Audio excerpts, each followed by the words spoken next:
দরিদ্র জেলেপল্লী থেকে কিভাবে সিঙ্গাপুর পৃথিবীর উন্নত দেশে পরিণত হলো সেই গল্পই আজ আপনাদের সাথে শেয়ার করব। তাই ধৈর্য ধরে পুরো ভিডিওটি দেখুন।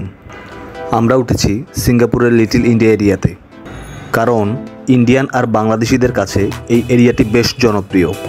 এখানে তুলনামূলক কম বাজেটে হোটেল পাওয়া যায়, আর সিঙ্গাপুরের সবচেয়ে জনপ্রিয় দুইটা শপিং মল এখানেই অবস্থিত। এর মধ্যে মোস্তফা সেন্টার বাংলাদেশি আর ইন্ডিয়ানদের কাছে বেশ জনপ্রিয়। মোস্তফা সেন্টারের পাশেই রয়েছে সিটি সেন্টার। সিটি সেন্টার পশ্চিমা বা ইউরোপিয়ানদের কাছে অনেক জনপ্রিয়। আজ এই লিটল ইন্ডিয়া এরিয়াটা হেঁটে হেঁটে আপনাদের দেখাবো, সাথে মোস্তফা সেন্টার ও সিটি সেন্টারটাও আপনাদের দেখানোর চেষ্টা করব। আর তার সাথে সাথে আপনাদের সাথে শেয়ার করব কীভাবে সিঙ্গাপুর এক দরিদ্র জেলেপল্লী থেকে এত উন্নত দেশে পরিণত হলো। আর ভিডিও শেষে আমার হোটেল ভাড়া ও থাকা খাওয়ার খরচ আপনাদের সাথে শেয়ার করব। সিঙ্গাপুর বর্তমানে বিশ্বের ধনী বা উন্নত দেশগুলোর মধ্যে একটি। মাত্র 734 বর্গ কিলোমিটার এই দেশটিকে বলা হয় এশিয়ার কর্পোরেট রাজধানী। আমাদের হোটেলের সাথে কমপ্লিমেন্টারি ব্রেকফাস্ট ফ্রি ছিল। ব্রেকফাস্টে যা যা ছিল চলুন আপনাদের একটু দেখাই। বিশ্বের যত বড় বড় কর্পোরেট হাউস আছে তারা তাদের আঞ্চলিক হেড অফিসের জন্য এই সিঙ্গাপুরকেই বেছে নেয়। কিন্তু মাত্র 50 বছর আগেও সিঙ্গাপুর ছিল পৃথিবীর অন্যতম দরিদ্র দ্বীপরাষ্ট্র। ভাঙা ঘরবাড়ি, রাস্তাঘাট, নিয়ন্ত্রণহীন যানবাহন, হতদরিদ্র মানুষজনে ভর্তি ছিল এই সিঙ্গাপুর, যার নিত্যসাথী ছিল অপরাধ ও দুর্নীতি। এখানে শিক্ষার অভাব ছিল প্রকট। আর বর্তমানে এই দ্বীপরাষ্ট্রটি পৃথিবীর অন্যতম বাণিজ্যিক কেন্দ্র হয়ে উঠেছে। কিভাবে সিঙ্গাপুর এত অল্প সময়ে এত উন্নত দেশে পরিণত হলো সেই গল্পই আপনাদের শোনাবো। সিঙ্গাপুরা শব্দ থেকে সিঙ্গাপুর নামের উৎপত্তি হয়। সিঙ্গাপুর শব্দের অর্থ সিংহের শহর। প্রকৃতপক্ষে এখানে কোনো সিংহ না থাকলেও এখানকার মানুষেরা মনে করেন শত শত বছর ধরে এই সিংহ মৎস্য তাদের রক্ষা করে চলছে। তাই সিঙ্গাপুরিয়ানরা এই সিংহ মৎস্যকে তাদের সৌভাগ্য ও গৌরবের প্রতীক মনে করেন। সিঙ্গাপুরকে যখন ব্রিটিশরা দখল করে তখন এটিকে এশিয়ার প্রধান নৌবাহিনী ঘাঁটি বানিয়েছিল তারা। ব্রিটিশ নৌবাহিনীর প্রধান ঘাঁটি থাকার কারণে সিঙ্গাপুরকে জিব্রাল্টার অফ দ্য ইস্ট বলা হতো। 60-এর দশকে ব্রিটিশরা যখন এশিয়া অঞ্চল থেকে পুরোপুরি চলে যায় তখন তারা অনেকগুলো দেশকে স্বাধীনতা প্রদান করে। তার মধ্যে ছিল মালয়েশিয়া, সিঙ্গাপুর, ইন্দোনেশিয়া সহ আশেপাশে বেশ কয়েকটি দেশ। ব্রিটিশরা সিঙ্গাপুরকে স্বাধীনতা দেয় 1963 সালে 31 আগস্ট। ব্রিটিশরা যখন সিঙ্গাপুর থেকে চলে যায় তখন সিঙ্গাপুরের গুরুত্ব একেবারেই কমে যায়। তখন সিঙ্গাপুর হয়ে পড়ে হতদরিদ্র এক জেলপল্লীতে। এখানকার লোকেরা তখন শুধুমাত্র মাছ ধরে তাদের জীবিকা নির্বাহ করত।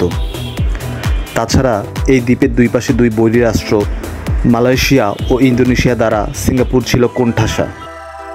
নগরের 30 লক্ষ লোকের মধ্যে বেশিরভাগই ছিল বেকার। 2/3 লোকের বসবাস ছিল বস্তিতে। অন্যদিকে প্রাকৃতিক সম্পদের অভাব, পানি সরবরাহের বালাই নেই, অবকাঠামো নড়বড়ে। তখন সিঙ্গাপুরের নির্বাচিত প্রধানমন্ত্রী ছিলেন লি কুয়ান ইউ। ব্রিটিশরা তখন লি কুয়ানকে বোঝায় যে দরিদ্র এ রাষ্ট্র থেকে ঘুরে দাঁড়াতে হলে তাদের মালয়েশিয়ার সাথে এক হতে হবে। এরই ধারাবাহিকতায় 1963 সালের 16 সেপ্টেম্বর সিঙ্গাপুর মালয়েশিয়ার সাথে অন্তর্ভুক্ত হয়।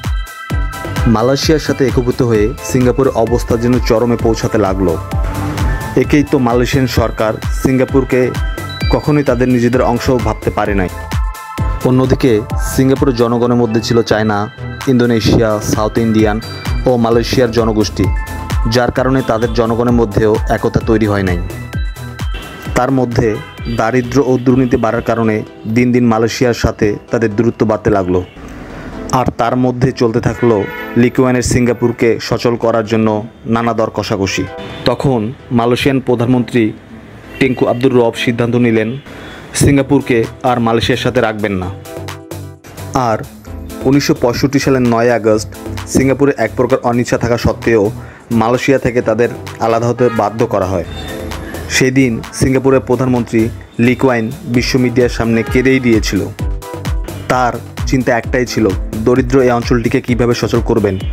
ঠিক তখন থেকেই সিঙ্গাপুরের উন্নত হওয়ার পথ চলা শুরু হয়। লি কুয়ান যখন আবার স্বাধীন সিঙ্গাপুরের দায়িত্ব নেন তখন সিঙ্গাপুরের মাথাপিছু আয় ছিল মাত্র $500। তখন সিঙ্গাপুরে ছিল না কোনো প্রাকৃতিক সম্পদ, খাদ্য চাহিদা পূরণের জন্য ছিল না কোনো পর্যাপ্ত কৃষি জমিও।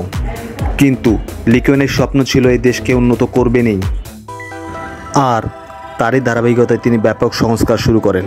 লি কুয়ান প্রথমে মার্কিন ভিসা নীতি ও মুক্ত বাজার অর্থনীতি গ্রহণ করেন। যার ফলে সিঙ্গাপুর মার্কিন যুক্তরাষ্ট্র, বিশ্বব্যাংক, IMF-এর মতো আর্থিক প্রতিষ্ঠান থেকে সকল প্রকার সুযোগ সুবিধা পেতে থাকে। লি কুয়ান এই সমস্ত প্রতিষ্ঠানগুলো থেকে প্রচুর পরিমাণে অর্থ সাহায্য ও ঋণ সহযোগিতা পেতে থাকে। এরপর লি কুয়ান তাদের ঝিমিয়ে পড়া সমুদ্র বন্দরকে আবার ঢেলে সাজান, যার ফলে ইউরোপ ও এশিয়ার বাণিজ্যিক জাহাজগুলো সিঙ্গাপুরকে তাদের ট্রানজিট হিসেবে বেছে নেয়। এখানে জাহাজগুলো বিরতি নিত, খাবার ও জ্বালানি সংগ্রহ করত, যার ফলে বন্দর থেকে বিপুল পরিমাণ অর্থ আয় করে সিঙ্গাপুর। এতে লি কুয়ান তার দেশ গঠনের জন্য যে অর্থের প্রয়োজন তা পেয়ে যান। একটি রাষ্ট্র চালাতে দক্ষ ও মেধাবী জনবল প্রয়োজন, লি কুয়ান তা অনুধাবন করেন এবং তিনি দীর্ঘমেয়াদী পরিকল্পনা প্রণয়ন করেন। লি কুয়ান একজন মানুষের যে গুণটাকে সর্বাধিক প্রাধান্য দিতেন তা হচ্ছে তার সততা। তাই তিনি সৎ ব্যক্তিদের খুঁজে খুঁজে বের করে সরকারের গুরুত্বপূর্ণ পদে নিয়োগ দেওয়া শুরু করলেন। আর লি কুয়ানের এই প্রয়াস শতভাগ সফল হয়। এর ফলে সিঙ্গাপুরিয়ানদের মাঝে সততা গড়ে ওঠে। লি কুয়ান কখনোই দুর্নীতিকে প্রশ্রয় দেয়নি, আর কেউ যেন দুর্নীতি না করেন তাই তিনি সবার বেতন ও ভাতা বহুগুণ বাড়িয়ে দেন। শুরুতে লি কুয়ান হাত দিলেন পরিকল্পিত নগরায়ন ও অবকাঠামো বিনির্মাণে। এর জন্য তিনি হাউজিং অফ ডেভেলপমেন্ট বোর্ড গঠন করেন। তিনি সমস্ত সিঙ্গাপুরিয়ানদের জন্য আবাসনের ব্যবস্থা করেন। তিনি মনে করেন এই শহরে যাদের একটি করে বাড়ি হবে তাদের এই শহরের প্রতি দায়িত্ব আরও বেড়ে যাবে। আর এই ব্যবস্থার ফলে সিঙ্গাপুরের মানুষদের শতভাগ আবাসন ব্যবস্থা নিশ্চিত হয়েছিল। লি কুয়ান অনেক আগেই অনুধাবন করেছিলেন ছোট্ট এই রাষ্ট্রটি উন্নত হলে এখানে অনেক গাড়ির ব্যবহার বৃদ্ধি পাবে আর দেশের রাস্তাগুলো অচল হয়ে পড়বে। তাই তিনি গাড়ি ব্যবহারের কঠোর নীতিমালা প্রণয়ন করেন এবং মেট্রো ব্যবস্থার প্রসার করেন। তাই তো সিঙ্গাপুরের রাস্তাগুলো থাকে এখনও ট্রাফিক ফ্রি। লি কুয়ান যখন এই দেশের দায়িত্ব নেন তখন এখানে ঝিমিয়ে পড়া এক সমুদ্র বন্দর ছাড়া আর কিছুই ছিল না। কিন্তু তিনি ঠিক অনুধাবন করতে পেরেছিলেন সিঙ্গাপুর হবে আন্তর্জাতিক ট্রানজিটের হাব। আর এই চিন্তাকে মাথায় রেখে তিনি সিঙ্গাপুরের সমুদ্র বন্দরকে ঢেলে সাজাতে শুরু করেন। এরপর তিনি বিমানবন্দরকেও ঢেলে সাজান, যার সুফলও তিনি খুব দ্রুত পেতে থাকেন। যার ফলে পৃথিবীর বড় বড় কর্পোরেট হাউসগুলো সিঙ্গাপুরে তাদের ব্যবসায়িক কার্য সম্পাদনের জন্য আগ্রহ প্রকাশ করতে থাকেন। এর ফলে সিঙ্গাপুরের সমুদ্র বন্দর পৃথিবীর দ্বিতীয় ব্যস্ততম সমুদ্র বন্দরে পরিণত হয়। পক্ষান্তরে সিঙ্গাপুরের বিমানবন্দরও আন্তর্জাতিক বিমান ট্রানজিটের হাবে পরিণত হয়। এরপর লি কুয়ান সিঙ্গাপুরের শিক্ষা ব্যবস্থার দিকে নজর দেন এবং তিনি মানসম্পন্ন শিক্ষা ব্যবস্থা গড়ে তোলার চেষ্টা করেন। সিঙ্গাপুরের শিক্ষা ব্যবস্থা প্রসারে লি কুয়ান বেশ সফলতা পান। এর ফলে সিঙ্গাপুরের শিক্ষা প্রতিষ্ঠানগুলো ক্রমেই আন্তর্জাতিক স্বীকৃতি পেতে থাকে। পৃথিবীর অন্যতম জনপ্রিয় হসপিটাল মাউন্ট এলিজাবেথ এই সিঙ্গাপুরেই অবস্থিত।